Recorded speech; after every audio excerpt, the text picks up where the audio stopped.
민수기 30장. 모세는 이스라엘 자손 각 지파 우두머리들에게 말하였다. 이것은 주님께서 명하신 것입니다.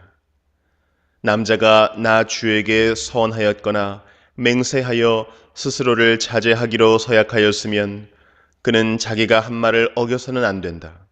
그는 입으로 한 말을 다 지켜야 한다.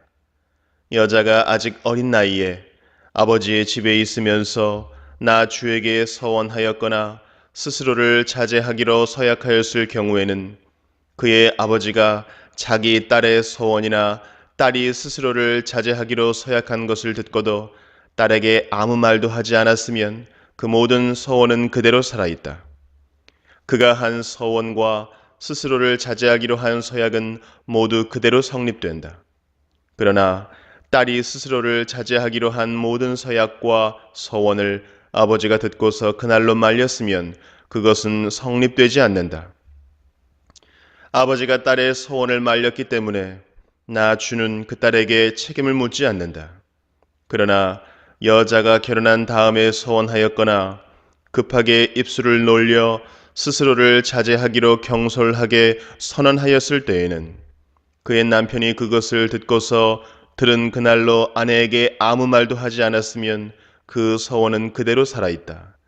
그가 한 서원과 스스로를 자제하기로 한 그 서약이 그대로 성립된다. 그러나 그의 남편이 그것을 들은 그날로 아내를 말렸으면 그의 아내가 스스로 한 서원과 자신을 자제하기로 입술로 경솔하게 선언한 것은 무효가 된다. 나주는 그 여자에게 책임을 묻지 않는다. 과부나 이혼당한 여자가 서원한 것, 곧 자신을 자제하기로 한 모든 서약은 그대로 그 여자에게 적용된다. 남편의 집에서 같이 살면서 서원하거나 자신을 자제하기로 맹세하고 서약하였을 때에는 그의 남편이 그것을 듣고도 그 아내에게 아무 말도 하지 않았고 아내를 말리지 않았으면 그 모든 서원은 그대로 살아있다. 그가 한 서원과 자신을 자제하기로 한 서약은 모두 그대로 성립된다. 그러나 그의 남편이 듣는 그날로 그것들을 파기하면 그 아내의 입술에서 나온 서원과 서약은 아무것도 성립되지 않는다. 그의 남편이 이렇게 파기하면 나 주는 그 여자에게 책임을 묻지 않는다. 그의 남편은 그의 아내가 한 어떤 서원이나 자신을 부인하고 자제하기로 한 어떤 서약의 맹세라도 성립시키거나 파기할 수 있다. 그러나 만일 그의 남편이 아내의 서원에 대하여 하루가 지날 때까지 아무 말도 하지 않으면 남편은 아내의 서원과 아내가 자신을 자제하기로 한 서약을 확인하는 것이 된다. 그것들은 그대로 효력을 지니게 된다.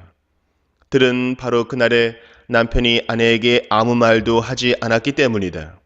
그러나 만일 남편이 그가 들은 날로부터 얼마 지나서 그것들을 파기한다면 아내의 죄는 남편이 떠맡게 된다. 이것들은 주님께서 모세에게 명하신 것으로서 남편과 아내 사이에 아버지와 아버지 집에 살고 있는 어린 딸 사이에 지켜야 할 율례이다. 시편 74편.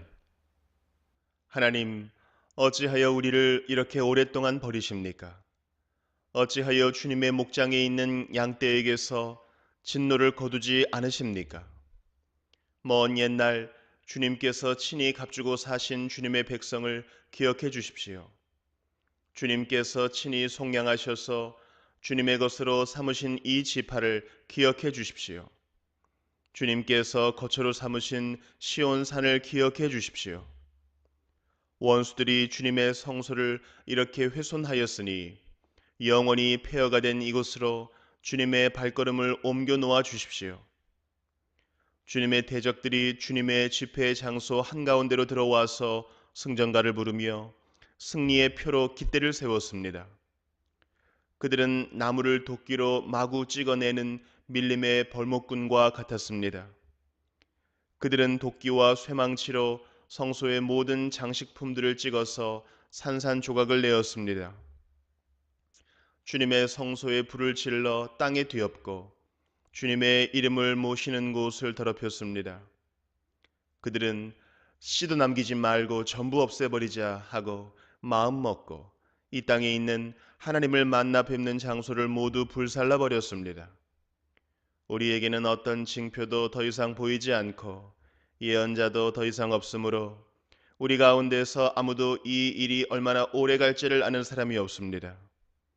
하나님, 우리를 모욕하는 저 대적자를 언제까지 그대로 두시렵니까?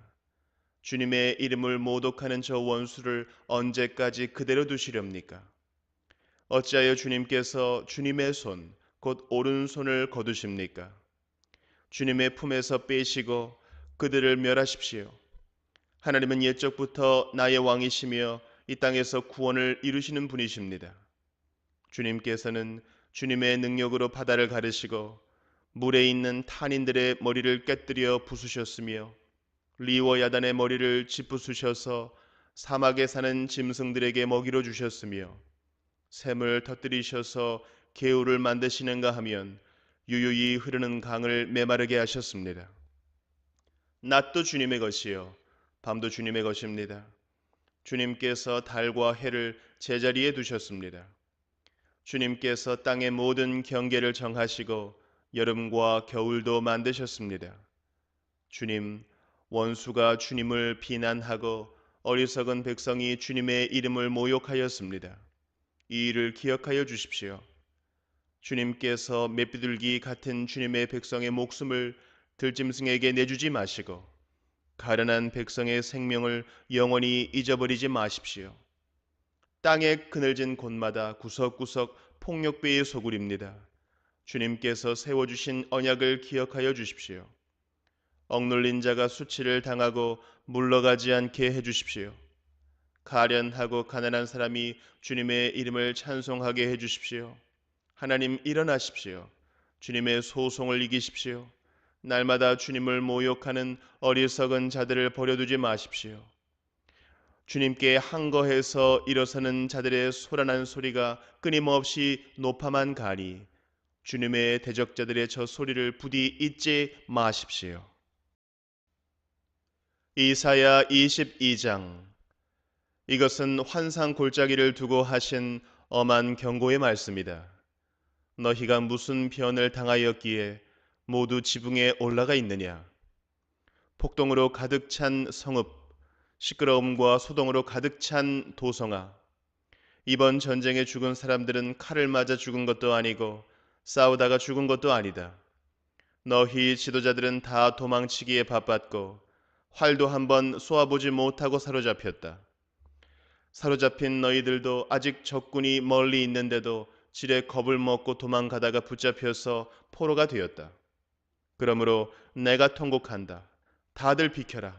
혼자서 통곡할 터이니 나를 내버려 두어라. 내 딸 내 백성이 망하였다고 나를 위로하려고 애쓰지 말아라. 주 만군의 하나님께서 친히 환상 골짜기에 혼란과 학대와 소란을 일으키시는 날을 이르게 하셨다.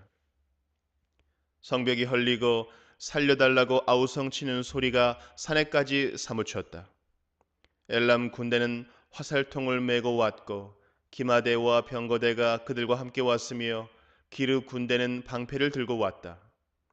너의 기름진 골짜기들은 병거 부대의 주둔지가 되었고 예루살렘 성문 앞 광장은 기마 부대의 주둔지가 되었다.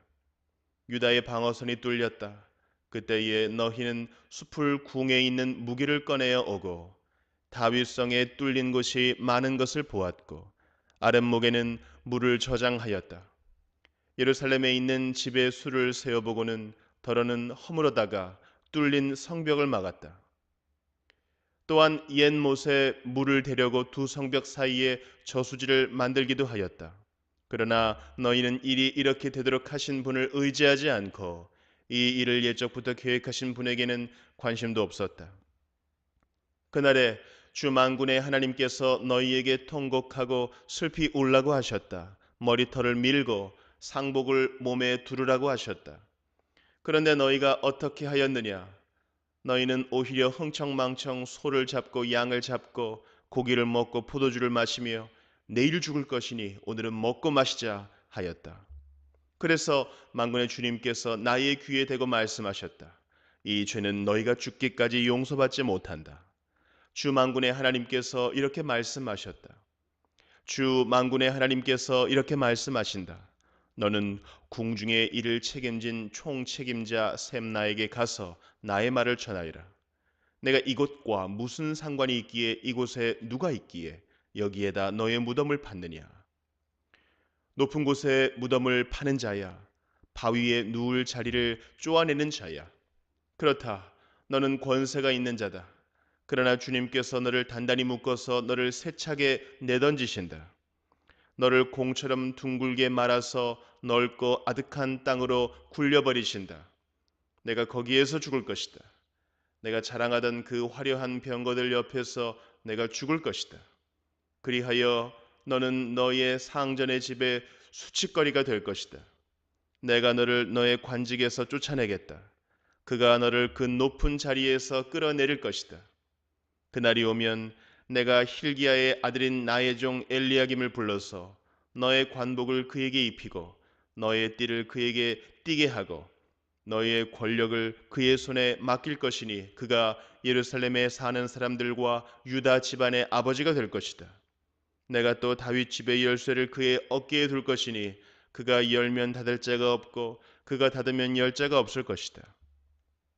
단단한 곳에 잘 박힌 목같이 내가 그를 견고하게 하겠으니 그가 가문의 영예를 빛낼 것이다. 그의 가문의 영광이 그에게 걸릴 것이다. 종지에서 항아리에 이르기까지 모든 작은 그릇들과 같은 그 자손과 족속의 영광이 모두 그에게 걸릴 것이다. 만군의 주님의 말씀이다. 그날이 오면 단단한 곳에 잘 박힌 못이 삭아서 부러져 떨어질 것이니 그 위에 걸어둔 것들이 산산조각이 날 것이다. 이것은 주님께서 하신 말씀이다. 베드로 후서 3장. 사랑하는 여러분, 나는 여러분에게 이 두 번째 편지를 쓰고 있습니다. 두 편지로 나는 여러분의 기억을 되살려서 여러분의 순수한 마음을 일깨우려고 합니다. 그렇게 해서 거룩한 예언자들이 이미 예언한 말씀과 주님이신 구주께서 여러분의 사도들을 시켜서 주신 계명을 여러분의 기억 속에 되살리려는 것입니다. 여러분이 무엇보다 먼저 알아야 할 것은 이것입니다. 마지막 때에 조롱하는 자들이 나타나서 자기들의 욕망대로 살면서 여러분을 조롱하여 이렇게 말할 것입니다. 그리스도가 다시 오신다는 약속은 어디 갔느냐? 조상들이 잠든 이래로 만물은 창조 때부터 그러하였듯이 그냥 그대로다. 그들이 이렇게 말하는 것은 하나님의 말씀으로 하늘이 오랜 옛날부터 있었고 땅이 물에서 나와 물로 말미암아 형성되었다는 것과 또 물로 그때 세계가 홍수에 잠겨 망하여 버렸다는 사실을 그들이 일부러 무시하기 때문입니다. 그러나 지금 있는 하늘과 땅도 불사르기 위하여 그 동일한 말씀으로 보존되고 있으며 경건하지 못한 자들이 심판을 받아 멸망을 당할 날까지 유지됩니다.